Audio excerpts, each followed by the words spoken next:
Assalamualaikum warahmatullahi wabarakatuh. Kembali lagi di channel YouTube Klinik Mutiara Cikutra bersama saya Bidan Helin. Nah, kali ini kita akan membahas tentang bagaimana cara mengatasi anak atau bayi yang susah makan atau sering dikenal dengan istilah gerakan tutup mulut.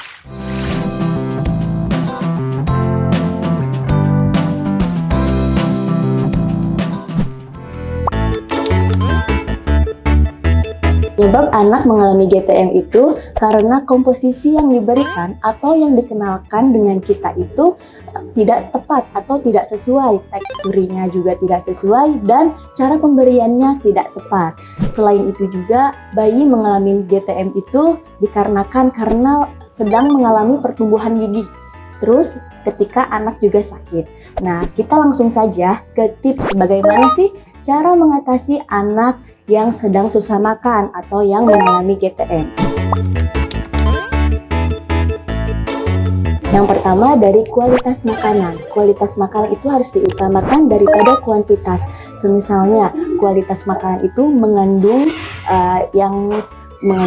karbohidrat, protein, dan lemak. Misalnya anak kita lagi mengalami GTM, nah otomatis makanan yang masuk ke dalam tubuh anak kita itu sedikit, tetapi kalau nutrisinya terpenuhi itu gak apa-apa. Ya sebaliknya, semisalnya emang kuantitasnya itu banyak, jumlah makanan yang dimakan oleh banyak, tapi nutrisinya itu kurang. Semisalnya anak moms mengkonsumsi bubur saja, tidak ada lauk pauknya. Nah itu kan berarti nutrisinya kurang, cuman karbohidratnya saja. Nah itu juga tidak boleh. Jadi harus mengutamakan kualitas makanannya. Yang kedua dari variasi makanan. Variasi makanan itu dari apa aja sih? Dari tekstur, dari cara pemberiannya, dari bahan pengolahannya, dan cara pemberian makanan terhadap anak juga harus diperhatikan. Tekstur. Nah, kalau tekstur ini pasti anak sering mengalami GTM karena apa? Misalnya anak usia 6 bulan ke atas nih, makanan utamanya awalnya itu ASI. ASI itu teksturnya itu kan cair. Nah, pindah ke MPASI yang padat. Nah, di sana anak akan mengalami GTM. Nah, meskipun begitu, kita harus memperkenalkan setiap teksturnya. Dengan bertambahnya usia, tekstur itu harus ditingkatkan dari tadinya lumat sampai ke kasar sampai ke makanan dewasa. Terus dari bahan pengolahannya juga harus divariasikan. Misalnya anak moms hari ini nih bahan-bahannya itu ada nasi, terus mengkonsumsi kentang atau misalnya proteinnya dari daging boleh. Nah, untuk hari besoknya itu harus diganti. Misalnya tadinya nasi diganti dengan kentang karena yang mengandung karbohidrat itu tidak cuma nasi, tetapi kentang juga mengandung proteinnya, boleh diganti dengan daging merah. Terus dari cara pengolahannya juga, cara proses pengolahannya itu tidak cuma ditumis atau dikukus dan direbus. Nah itu juga harus divariasikan, tidak ditumis aja. Nah yang selanjutnya juga cara penyajiannya. Kalau misalnya anak-anak moms sudah 1 tahun ke atas nih, bisa divariasikan. Misalnya makanannya ada matanya bisa menggunakan sosis-sosis. Nah itu kan lucu ya. Nah itu bisa tertarik anak itu ya. Terus dari cara pemberiannya juga harus konsisten. Yang ketiga itu dari atur makan waktu anak. Jadi anak itu tidak boleh makan lebih dari 30 menit. Karena apa? Menurut penelitian, fokusnya anak itu 30 menit ke atas itu sudah berkurang. Jadi kalau misalnya anak dalam waktu 30 menit itu tidak habis, berarti sudah makannya itu di stop.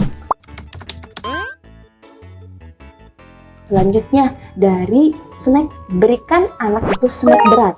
Apa sih?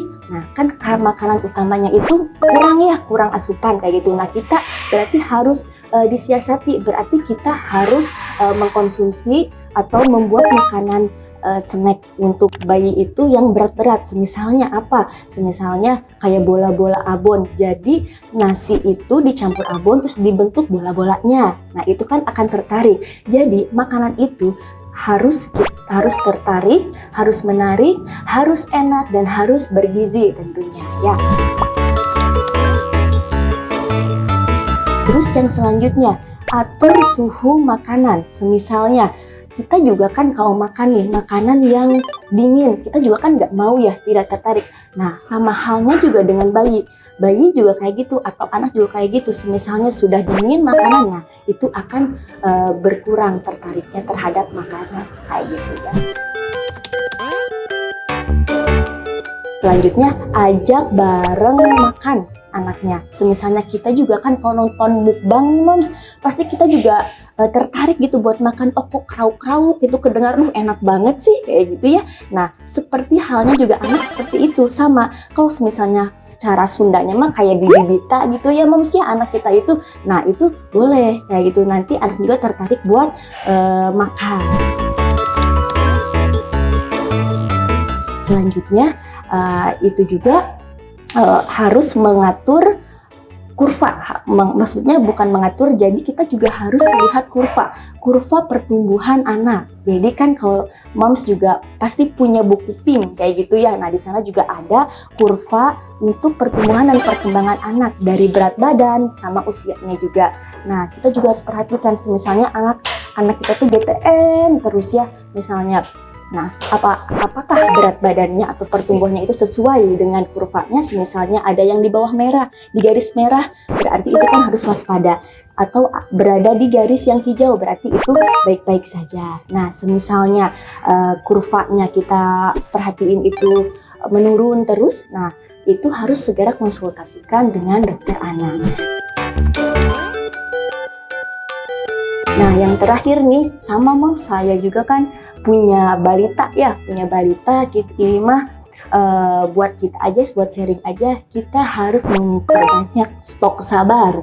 Nah, jadi kita itu harus sabar karena menurut penelitian anak akan menyukai makanan itu setelah dia mengkonsumsi 10-15 kali.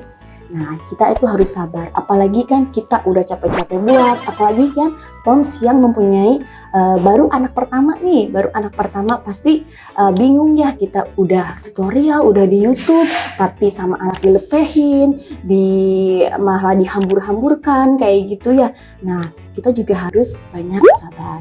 Nah, jadi dari saya, nikmatilah dan lakukanlah usaha-usaha secara maksimal pada setiap proses perkembangan anak. Karena apa? Anak kita itu termasuk dalam periode emas atau sering dikenal dengan istilah golden age.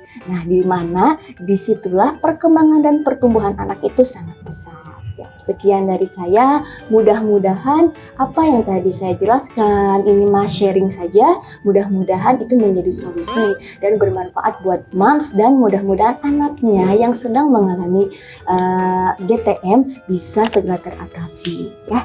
Terima kasih. Wabillahi taufiq wal hidayah. Wassalamualaikum warahmatullahi wabarakatuh.